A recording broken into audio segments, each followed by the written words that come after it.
They were abandoned and thrown out at minus 20 degrees F. So they built a home in a cave eastern Kentucky, winter of 1934.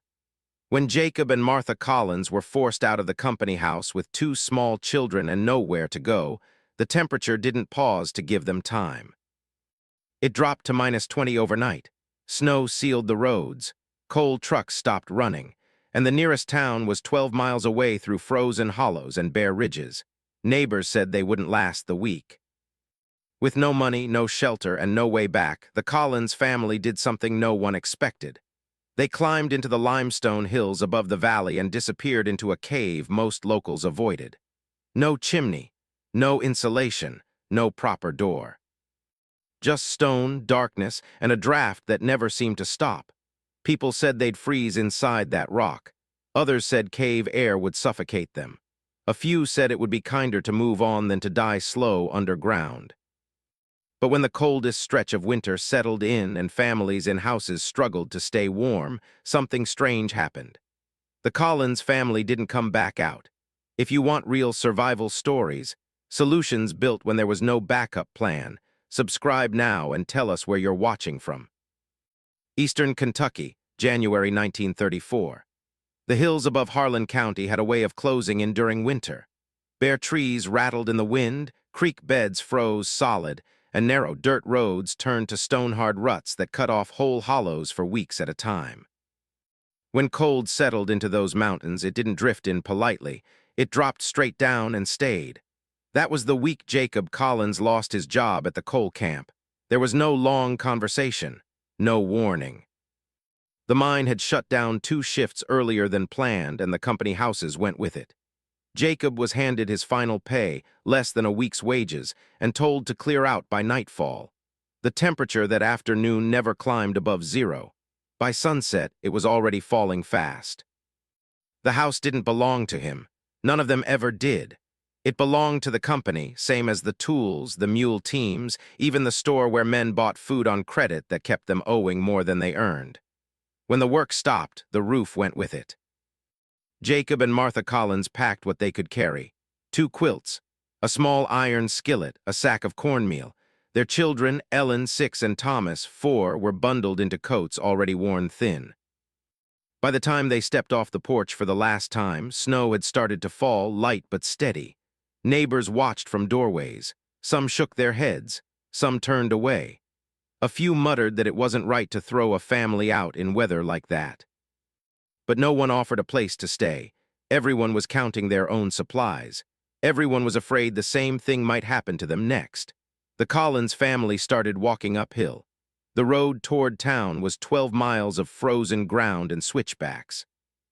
Jacob knew they wouldn't make it before dark, not with 2 children already shivering. Even if they did, there was no guarantee of shelter waiting. Churches were full. Boarding houses had closed their doors to anyone without cash. Winter had already thinned generosity to the bone. They turned instead toward the limestone ridge that rose above the hollow. People avoided that part of the hills. The rock cut deep into the land there, riddled with sinkholes and narrow openings that swallowed sound. Locals talked about caves the way they talked about storms, something you respected by staying away from it. Cold air poured out of those openings year-round. In summer, it felt like breath from underground. In winter, it felt like death, but Jacob remembered one place. As a boy, he'd hunted rabbits along that ridge with his father and stumbled onto a shallow cave set back into the rock face. Not deep, not wide, just far enough in that daylight faded and the air changed. He'd never gone far inside. No one had. There was no reason to, until now. They reached it just after dark. The opening looked smaller than he remembered. Snow clung to the rocks around it, but the ground immediately inside was bare. Cold air flowed out, steady and damp. Martha hesitated when Jacob stopped. "You can't mean that," she said quietly. "I do," he answered. They stepped inside together. The cave wasn't warm, not even close, but something changed the moment the wind stopped touching them. The roar from outside fell away. Snow no longer found its way down collars and sleeves. The children stopped crying within minutes, more from exhaustion than comfort. They spread the quilts on stone and huddled close. Outside, the temperature dropped to minus 20 by midnight. Inside the cave, the cold stayed sharp, but it didn't worsen. Jacob sat awake through most of the night, listening to the faint drip of water somewhere deeper in the rock and the wind screaming uselessly past the opening. He knew every story people told about caves, about bad air, about freezing from the inside out, about never waking up. He also knew one thing: if they went back outside, they wouldn't last until morning. By dawn, the snow had deepened. The road below was gone. Smoke rose faintly from the company houses, warm and unreachable. The Collins family stayed where they were. And as the coldest stretch of winter tightened its grip on the hills, something no one expected began to happen. They survived the first night, then the second, and before long, the cave everyone feared became the only place that didn't try to kill them. People who hadn't spent winters in the mountains believed cold killed quickly and cleanly. They imagined a sudden freeze, a quiet end. The truth was slower and far crueler. Cold took people the same way it took livestock, by draining strength, stealing judgment, and turning small problems into fatal ones. At -20, the human body fought a losing battle from the moment exposure began. Skin lost heat first, then extremities, then core temperature. Shivering helped for a while, but it burned calories the body could not replace without food and rest. As energy dropped, shivering slowed. Muscles stiffened. Hands lost coordination. Simple tasks, tying a knot, striking a match, fastening a coat, became impossible. Most people didn't freeze because they were careless. They froze because they became tired. Wind accelerated everything. Moving air stripped warmth far faster than still cold ever could. A person standing in calm, bitter cold could survive longer than someone in higher temperatures with heavy wind. The mountains of eastern Kentucky funneled air through hollows and ridges, turning ordinary cold into a constant assault. Shelter was the only real defense. And most emergency shelters failed for the same reasons. A linta blocked snow but not wind. A tent trapped moisture and froze from the inside out. A fire without protection burned hot but wasted heat upward, leaving people cold the moment they stepped away. Smoke inhalation killed as surely as hypothermia when ventilation was poor. Even cabins failed when winter lingered. Homes built for families were often drafty, poorly sealed, and dependent on constant fire. When fuel ran low, warmth disappeared quickly. A single missed night of stoking could drop interior temperatures close to freezing by morning. People weakened over days, not hours. What made the Collins family's situation especially dangerous was time. They hadn't chosen to camp for a night. They had no clear path forward. Roads were blocked. Work was gone. Town was unreachable. Every option required surviving multiple nights of extreme cold with limited supplies. The usual advice, keep moving, stay dry, find shelter, meant little when there was nowhere to go and no shelter available. That was why caves were both feared and misunderstood. Most people associated caves with death. Stories circulated about bad air, suffocation, and people who went inside and never came back. Some of those stories were true. Deep caves with poor airflow could trap carbon dioxide. Fires built carelessly inside could consume oxygen and fill the space with smoke. But those dangers weren't universal. What people overlooked was the one thing caves did better than any man-made structure in winter. They eliminated wind completely. Stone didn't conduct heat the way air did. Deep inside rock, temperatures stayed relatively constant year-round, not warm, but stable. In winter, that stability worked in your favor. The cold outside could drop rapidly, but the rock changed slowly. The opening of a cave acted like a barrier. Wind might roar past it, but it couldn't penetrate deeply without a straight path. Once inside, the air stayed still. And still air, even cold air, was survivable far longer than moving cold. Jacob Collins understood none of this in technical terms, but he understood the effect. The moment his family stepped into the cave, the wind stopped touching them. Their clothes stopped flapping. Their skin stopped burning. The cold didn't disappear, but it stopped getting worse. That difference mattered. Inside the cave, the temperature stayed just below freezing instead of dropping with the night air. Their breath still fogged, but it didn't crystallize instantly. The stone under them was cold, but it didn't change hour to hour. It didn't betray them when the wind outside picked up. The children slept longer than Jacob expected. Exhaustion helped, but so did the calm. Without wind and noise, fear loosened its grip enough for rest to come. Moisture was still a concern. Stone held dampness. Wet clothing could sap heat quickly. Jacob kept the children bundled tightly and rotated their positions so no one pressed against cold rock too long. They stayed close together, sharing what warmth they could. Fire was another problem. Jacob didn't dare light one the first night. Smoke would have nowhere to go.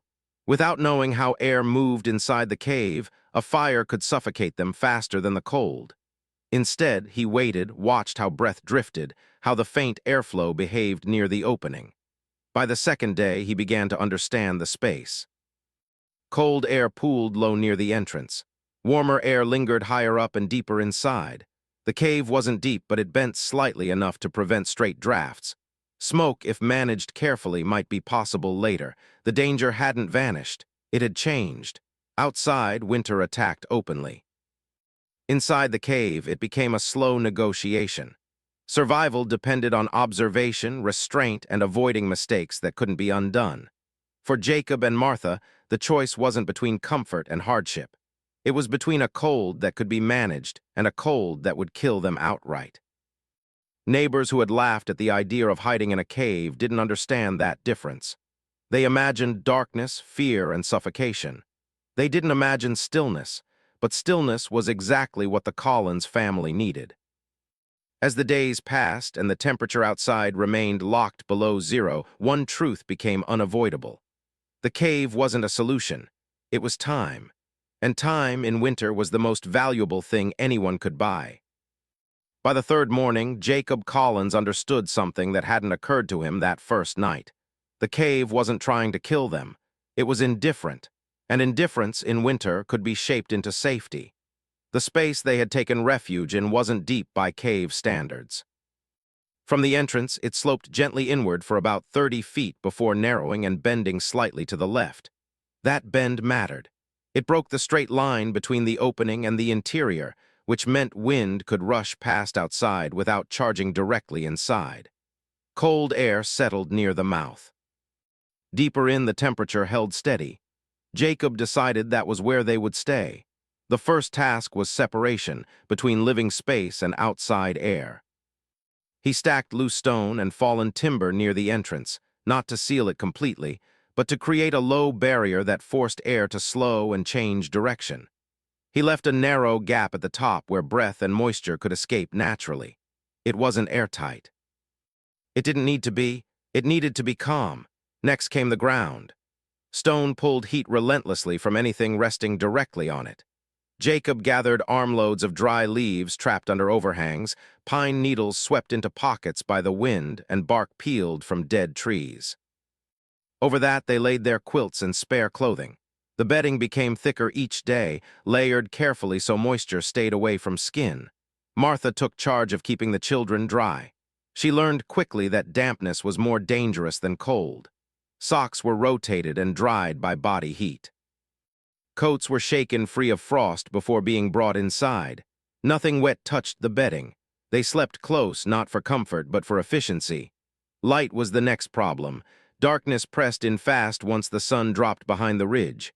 Jacob rationed their matches carefully. A small oil lamp would have been a blessing, but they didn't have one. Instead, they timed tasks to daylight and used brief candle burns only when necessary. The cave's pale limestone reflected more light than they expected, making the interior less oppressive than pure darkness. Food had to stretch. Cornmeal was cooked into thick mush using melted snow warmed over a small fire built just inside the entrance during daylight hours. Jacob learned quickly how smoke behaved.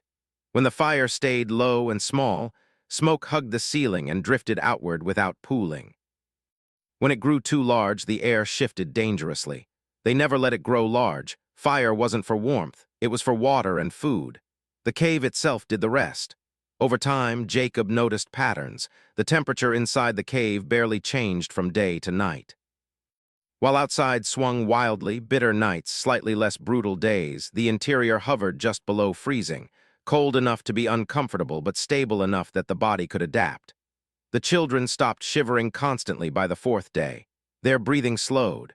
Their movements became less frantic. Fear faded into routine. That was the moment Jacob realized something important. Survival wasn't about conquering the environment. It was about finding a place where the environment stopped demanding constant reaction. The cave offered that. They organized the space slowly. Bedding went deepest inside. Food and water stayed near the middle. The entrance remained clear but controlled. Waste was managed carefully and carried outside daily during brief breaks in snowfall, placed downhill where melt wouldn't return moisture toward the opening. Ventilation remained Jacob's constant concern. Every time they used fire, he watched the flame. A healthy flame told him oxygen was sufficient. Any flicker or sputter meant the fire was too large or airflow had shifted. He never let it burn unattended. He never slept while it was lit. Moisture condensed on stone surfaces near the entrance, but deeper inside the walls stayed mostly dry. Martha wiped down damp spots daily to prevent chill from spreading. The cave began to feel less like a hiding place and more like a structure. Not comfortable, not welcoming, but functional. Outside, winter continued to tighten. Snow deepened. Wind roared through the hollow night after night. Smoke from company houses thinned as fuel ran low. People stayed indoors as much as possible. Roads remained impassable. Inside the cave, days blended together. Jacob marked time by the children's routines, waking, eating, resting. He taught Ellen simple counting games to keep her mind busy. Thomas clutched a small carved horse Jacob had whittled from scrap wood, his hands moving constantly even when he slept. Martha stayed steady in a way Jacob hadn't expected. Fear had sharpened her focus instead of breaking it. She watched the children closely, noticed subtle changes, adjusted clothing layers before discomfort turned dangerous. They weren't thriving, but they were enduring. On the 7th day, something unexpected happened. The cold outside worsened. Temperatures plunged further, reaching lows that strained even well-built houses. Neighbors later said it was the coldest stretch they could remember, colder than anything since the end of the Great War. Inside the cave, the temperature didn't drop with it. It stayed where it had been. That was when Jacob understood the cave's true value. It wasn't warmth. It was inertia. Stone resisted change. It absorbed cold slowly and released it just as slowly. While the outside air crashed downward in temperature, the cave lagged behind, protected by mass and isolation. That lag was life. By the 2nd week, Jacob made small improvements. He shaped a low stone wall deeper inside to create a second buffer zone, further reducing air movement. He widened the bedding area and adjusted the entrance barrier to account for shifting snow outside. Each change was cautious, reversible, and tested slowly. Mistakes in a cave weren't forgiven quickly. Fire remained limited. Smoke was always respected. The family's health stayed the priority. Jacob checked fingers and toes daily. He watched for confusion, slurred speech, unusual fatigue. None appeared. Instead, strength stabilized. The children's cheeks regained color. Martha's hands stopped shaking. Jacob himself felt less hollow than he had in those first days. They weren't waiting to be rescued anymore. They were living. That realization brought its own weight. It meant they might be there longer than expected. It meant the cave wasn't just a stopgap, it was a temporary home. Jacob reinforced the entrance barrier further. Martha reorganized supplies. They began thinking in weeks instead of days. Outside, people assumed the Collins family was gone. Some believed they'd fled deeper into the mountains and perished. Others assumed they'd found shelter somewhere down the road. No one imagined they were still there, tucked into the limestone above the hollow, surviving quietly in a place everyone feared. The cave didn't care what people thought. It didn't care about pride or ownership or right and wrong. It offered what it had always offered: stillness, stability, and protection from the one thing winter used to kill fastest: wind.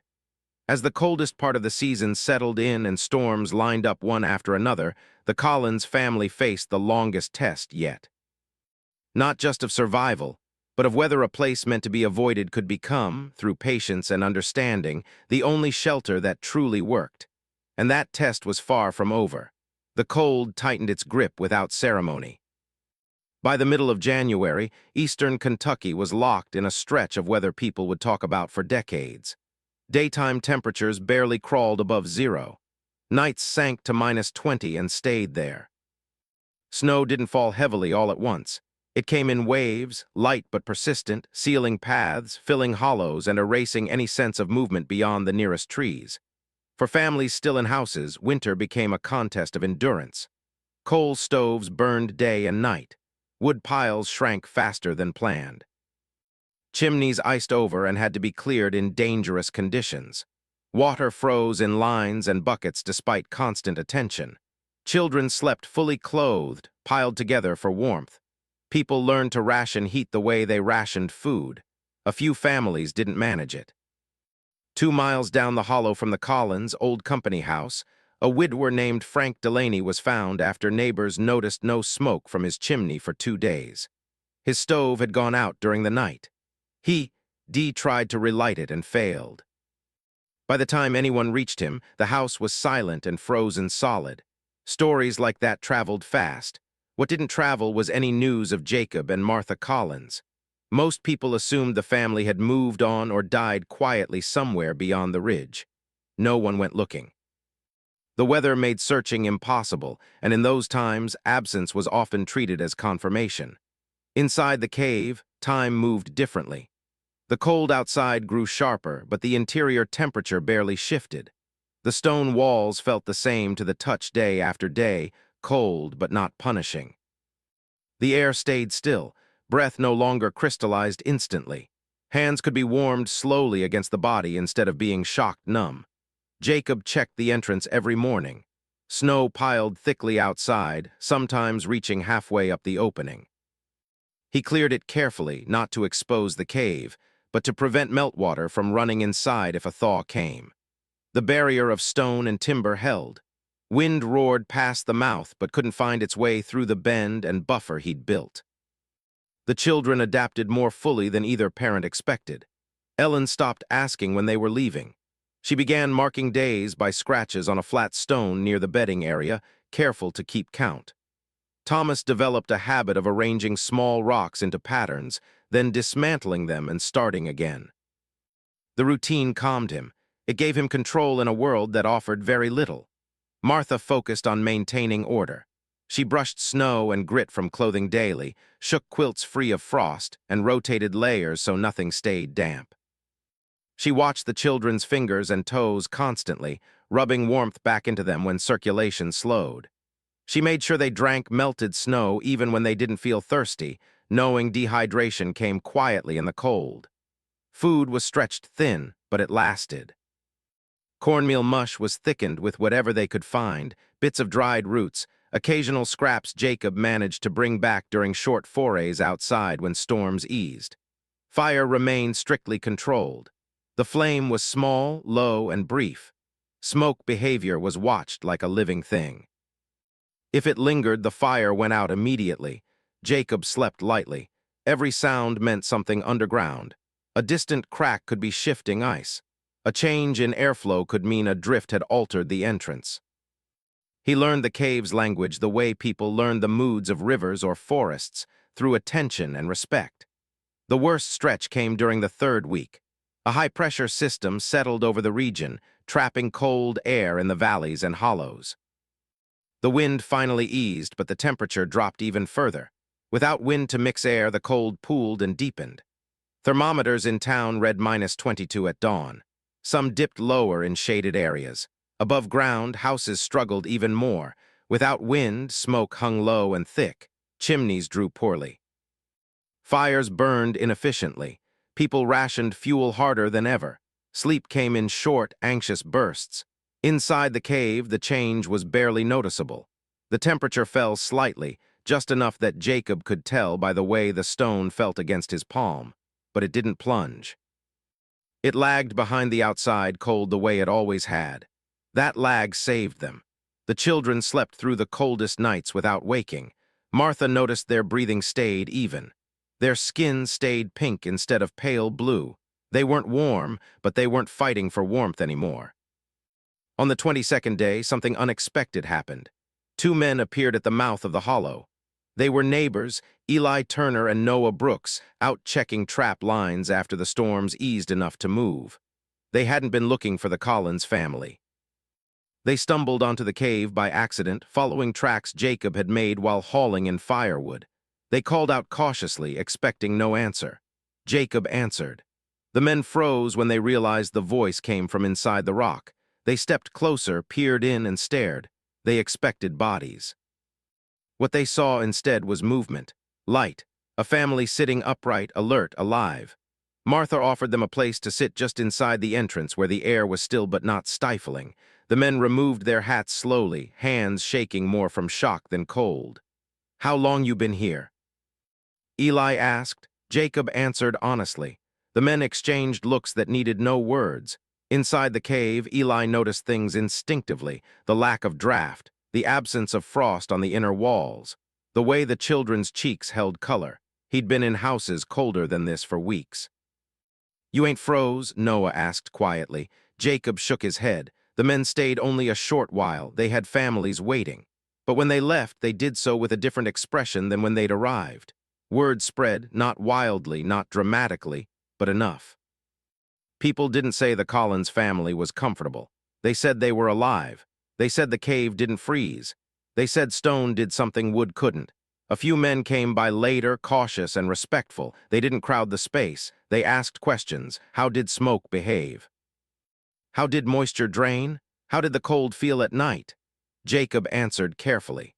The Collins family stayed in the cave for nearly 6 weeks. By the time a partial thaw came and roads reopened enough for people to move again, winter had already decided the outcome. The worst it could deliver had been delivered, and the family everyone assumed lost had survived it underground. When Jacob finally led Martha and the children back into daylight for good, the world looked different. Snow still covered the ground, but the air felt almost mild by comparison. Smoke rose again from chimneys.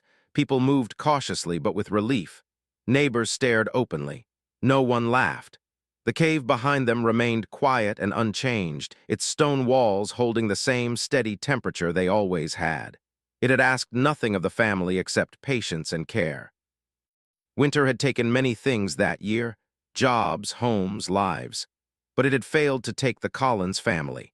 And in a place where survival was the only measure that mattered, that failure spoke louder than any opinion ever could. When the Collins family finally left the cave, they didn't do it all at once.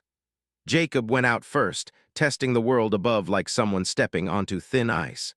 The snow had crusted over, hard enough to carry weight. The air felt almost gentle compared to what it had been weeks earlier. Smoke rose again from chimneys down in the hollow. Life, battered but intact, had resumed. Martha followed with the children later that day. They stood in the open for a long moment, blinking in the light. Ellen shielded her eyes with her hand. Thomas pressed close to his mother's leg. Neither spoke. The wind moved across the ridge, but it didn't bite the way it once had. People noticed. Neighbors didn't rush over. They watched from a distance at first, unsure of what they were seeing. A family that should have been gone, quietly erased by winter, was instead standing upright, alive, and moving with purpose. Word traveled the way it always did in the mountains, slowly, then all at once. By the end of the week, several men walked up the ridge to see the cave for themselves. They didn't treat it like a curiosity. They treated it like a place that had earned respect. They stood at the entrance, felt the stillness inside, and understood without needing it explained. No one asked why Jacob and Martha hadn't left sooner. No one asked how it felt to live underground. The only questions that mattered were practical. How did the air move? Where did the smoke go? Did the cold change at night? Jacob answered carefully. He didn't exaggerate. He didn't claim the cave was safe in every condition. He explained the limits as clearly as the benefits. Stone helped. Windlessness helped. Carelessness would still kill you. The Collins family didn't stay long in the hollow after that. A church group in town arranged temporary housing once the roads reopened. Jacob found short-term work hauling timber. By spring, they moved into a small rented place closer to town, drafty, cramped, but solid enough with warmer weather coming. The cave remained where it was. People expected it to collapse, flood, or become irrelevant once winter passed. It didn't. It stayed dry. The stone held. The space remained cool and calm even as the hills greened and creeks swelled with meltwater, and quietly something shifted. A few families began using shallow rock overhangs as storm shelters during the next winter. Not to live in, but to wait out the worst nights. Hunters started paying attention to where animals bedded down during extreme cold. Old stories about caves were retold with more nuance, less fear. No one suggested caves replace homes. That wasn't the lesson. The lesson was simpler and harder to accept. Shelter didn't have to look respectable to work. It didn't need straight lines, tall walls, or ownership papers. In winter, the land rewarded stillness, mass, and protection from moving air. Stone did that better than wood. Earth did it better than either. The Collins family didn't become famous. Their story wasn't written down in newspapers or passed around as a warning or inspiration. It survived the way most real lessons survived, through quiet repetition, through people remembering what worked when nothing else did. Years later, during another hard winter, someone would say, "Remember that family that lived in the cave?" And the person listening would nod, already understanding what that meant. Jacob and Martha never claimed pride in what they'd done. When asked, Jacob always said the same thing. "We didn't build anything, we just stayed where the wind couldn't reach us." That was the truth of it. The cave hadn't been warm, it hadn't been comfortable. It had been steady, and steadiness when everything else was falling away was enough. Winter took many things that year: jobs, dignity, certainty. It pushed families into decisions they never imagined making. It exposed how fragile comfort really was, but it also revealed something older and more reliable. That the land, when understood instead of feared, still offered protection to those willing to listen. Long after the Collins family moved on, the cave remained silent in the limestone ridge above the hollow. Snow still drifted past its entrance each winter. Cold air still poured out of it year-round. And every time the temperature dropped far below zero and the wind howled through the mountains, that quiet space stood as proof of something most people forgot until they had no choice left. When you have nothing, and the cold gives you no mercy, survival doesn't come from fighting harder. It comes from finding a place where the storm no longer has a voice.